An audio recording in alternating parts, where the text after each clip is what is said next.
Staying with our coverage of the Maiduguri flood, which has rendered more than 200,000 people homeless and about 1 million affected.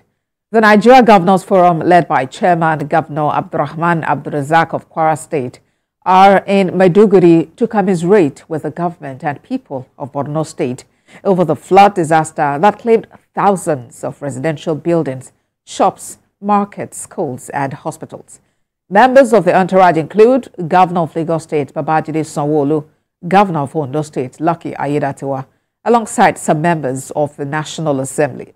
Governor Abdulrazak says the aim of their visit is also to assure the government of support for the victims and to give feedback to the federal government. We need to provide immediate support to the government of Lagos State. I want to address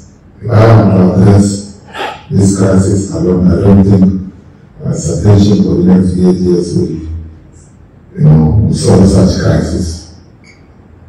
However, we remain entirely credible to the government of Nigeria because the President has immediately sent the Vice President of the Republic of Nigeria. Well, we're here today on behalf of the Nigerian Governors Forum to commiserate with the government and people of Borno State over the Borno Bridge. Also to commend Mr. President for the quick reaction by discussing the Vice President alongside me, President, and the Northeast Development Commission. On our part, the forum will do the needful to support our colleague. But from what we've seen in the media, it's truly a major disaster in which we would also try to see ourselves. Members of the Governors Forum also went round the metropolis to assess the level of devastation caused by the flood. Most places visited are still flooded and search and rescue operations are ongoing. Women, children and the elderly are the most vulnerable as hundreds are stranded in the flood.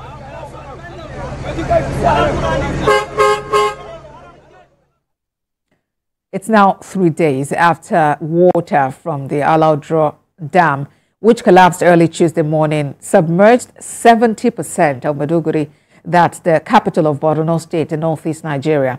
TVC News senior reporter Jesse Tafida, who was with us earlier on the news, said this morning most IDP camps recorded high influx of people coming for refuge. He added that although the government has put measures in place to cater to the needs of the victims, the situation is now overwhelming. Jesse joins me live now from Maiduguri for more updates on this situation. Jesse, what more can you tell us about this flooding at this time? Thank you very much, boss. Today, it is good to let our viewers know that the influx of people in the camps today is as a result of the positive result of the search and rescue operations. Now, during the flood on Tuesday, a lot of people vacated their homes and came to the IDP camps. The government are not even aware that a lot of people are being stuck in their homes. Others were at the top roof of their houses. Until yesterday, when search and rescue team went for operations, they began bringing out these people, women and children, that they cannot swim. The water levels are not coming down in most parts of the state visited today. And that is why this morning we could see a lot of people that these are victims of the flood coming into the IDP camp. The houses at the IDP camp cannot contain them because these are people that spent 2 nights in their homes. They couldn't come out. Somewhere on the decking of their houses. The situation is really devastating. And coming into the camp this morning, the camp was overcrowded. Even the food items given by the government could not do anything to these people.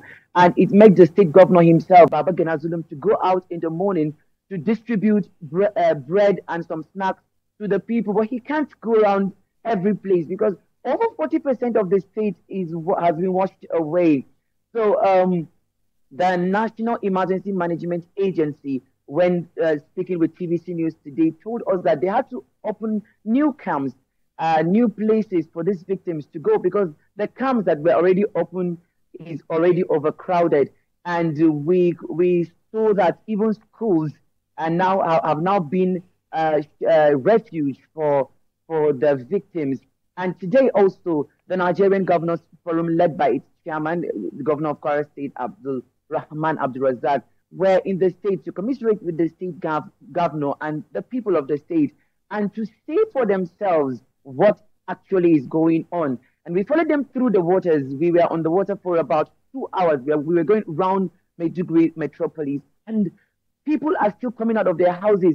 Children being carried up, the aged elderly carried out, the women.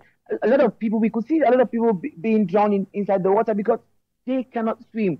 The Nigerian Army, the Nigerian Navy are doing their best to rescue these people, and you could see from some of the footages that the vehicles were coming out this week. We can see some boats of the Nigerian Navy assisting in bringing out people from their homes because the flood water level is still up.